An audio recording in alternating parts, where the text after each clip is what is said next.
Hello, I'm Sebastian. Welcome to 9 Nar Trees podcast. Today, I will summarize and review the book. Lombard Street, A Description of the Money Market by Walter Bagehot, is a foundational work on how modern financial systems function under stress. Written in the context of Victorian Britain, it examines the City of London as the center of global finance and explains how money markets, banks, and central institutions interact to create credit, confidence, and occasional panic. Bagehot focuses especially on the unique position of the Bank of England and the practical realities behind financial stability, rather than abstract theory. The book is best known for its clear account of why crises erupt, how liquidity vanishes, and what a central bank should do to stop a panic from becoming a collapse. Although the institutions and terminology reflect its era, the underlying mechanisms are familiar to anyone who has followed modern bank runs, lender of last resort interventions, or emergency liquidity programs. As both analysis and policy argument, it remains influential for economists, policymakers, investors, and readers seeking to understand the logic of financial crises. I will give you key takeaways from this book. Firstly, how the money market actually works. Bagehot explains the money market as a living network of short-term lending, deposit-taking, and bill discounting that turns idle cash into working capital. Rather than treating finance as a single pool of money, he distinguishes between reserves, deposits, and credit instruments that depend on confidence. The system works smoothly when participants believe they can convert assets into cash quickly, but it becomes fragile when everyone wants cash at the same time.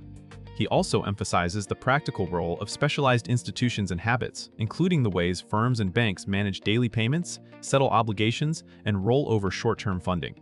This perspective helps readers understand that a money market is not only about interest rates, but also about trust, conventions, and the speed at which obligations circulate. The book's value here is its realism. It describes why liquidity matters more than profitability in moments of stress, and why seemingly safe assets can become unsellable when fear rises.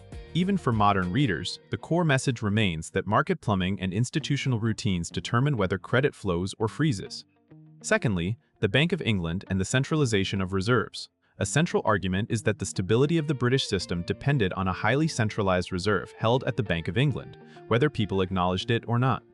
Bagehot describes how other banks and financial houses effectively relied on the bank's cash position as the ultimate backstop, creating a single point of strength but also a single point of vulnerability. When reserves are concentrated, the central institution becomes the place that must act during a panic, because it is where the final supply of liquidity sits. He explores the responsibilities that come with this position, including the need to manage reserves carefully in normal times and the need to respond decisively in abnormal times. This topic clarifies why central banks are not just another bank, but the anchor of the payment system and the guardian of convertibility between bank money and cash. For readers today, this framework connects directly to questions about reserve adequacy, central bank balance sheets, and the difference between routine monetary policy and crisis management. The book highlights that the architecture of the system shapes the central bank's duties, even if laws and public rhetoric lag behind reality. Thirdly, financial panics, bank runs, and the mechanics of fear. Bagehot treats panic as a predictable phenomenon rooted in uncertainty and the desire for immediate safety. A bank run is not only a judgment about one institution's solvency, but also a collective rush for cash that can overwhelm otherwise sound balance sheets. He explains how fear spreads through interconnected obligations, turning cautious behavior into a self-reinforcing collapse of liquidity. The key mechanism is the sudden refusal to roll over short-term credit and the rapid conversion of deposits and bills into cash. Bagehot also examines the social and informational side of crises. When people lack reliable knowledge about who is safe, they assume the worst and hoard cash. This makes the crisis less about fundamentals in the short run and more about confidence and coordination. His discussion helps readers separate solvency problems from liquidity problems while also showing how liquidity stress can create solvency failures if left untreated. The practical takeaway is that crisis response must address psychology and incentives, not only accounting. In modern terms, the book provides a lens for understanding why interbank markets freeze, why spreads jump suddenly, and why official reassurance alone often fails unless backed by credible action. Fourthly, lender of last resort. Principles for stopping a crisis. The most enduring contribution is Bagehot's policy guidance on how a central bank should act as lender of last resort. He argues that in a panic, the central institution must be willing to lend freely to solvent parties against good collateral, at a high rate, so that liquidity is supplied without encouraging reckless behavior in normal times. The purpose is to break the cycle of fear by proving that cash is available, which reduces the incentive to hoard and can stabilize markets quickly. The high rate serves as a penalty that discourages routine dependence on emergency lending, while the insistence on good collateral limits losses and supports legitimacy.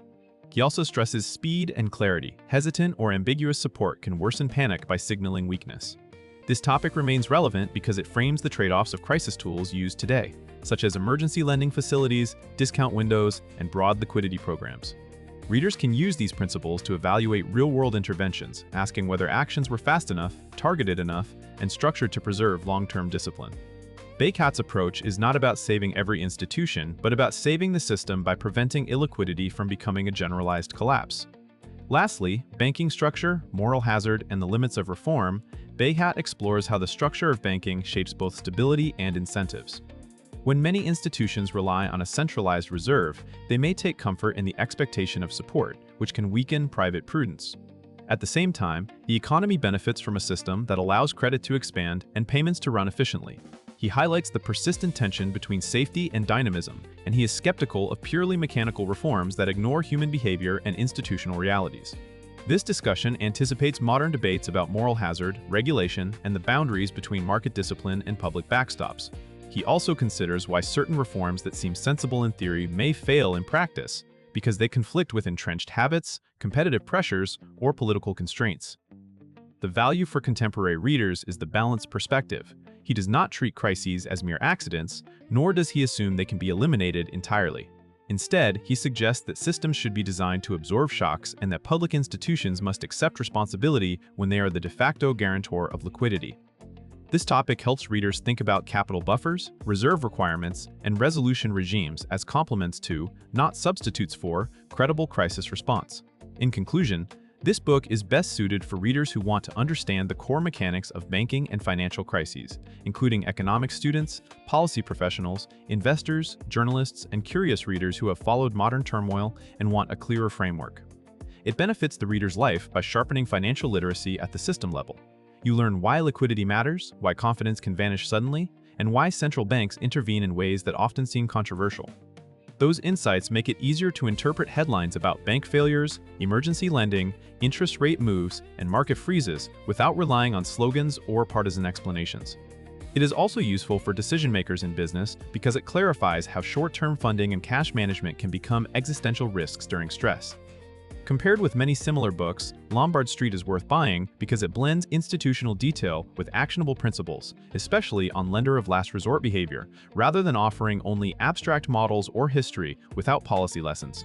Its arguments remain a reference point in central banking and crisis management, and reading it equips you to evaluate modern debates with a disciplined, time-tested set of concepts that still map closely to how financial systems operate today. If you would like to support Walter Bagehot, you can buy the book through the Amazon link I've provided in the podcast description. After reading the book, please let me know what you think and share your thoughts. See you around.